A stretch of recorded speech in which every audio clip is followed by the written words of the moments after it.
Panibagong araw, panibagong vlog tayo mga katropa, ano? Ito ngayong araw mga katropa ay magmukbang tayo ng, bunga ng yugdugan. Ito ay edible mga katropa. Ito yung titikman natin. Daming bunga niya, anong ganda ng hinog niya. Matagal ko nang inaantay na mahinog yon. Ipapakita ko mga katropa yung itsura ng hinog niya. Ito yung itsura ng hinog niya, oh. Ayan, oh.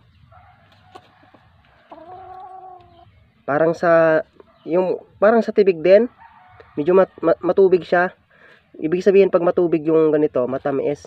Kasi kapag ang kinakain din kasi ito ng ibon. Kasi kuman din ay pag kinakain ng ibon, kinakain din ng tao.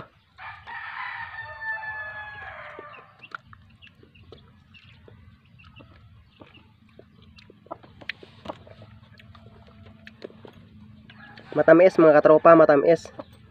Parang may kalasa siya. Inanamnam ko pa kung anong yung kanya, kalasa. Pero parang hindi siya nagkakalayo sa dragon fruit.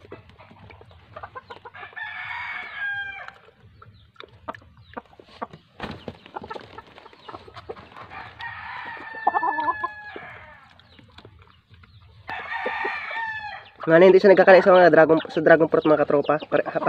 Halos parehas din ang lasa. So hanggang dyan lang muna mga katropa ang ating video. Maraming salamat. Ingat kayo.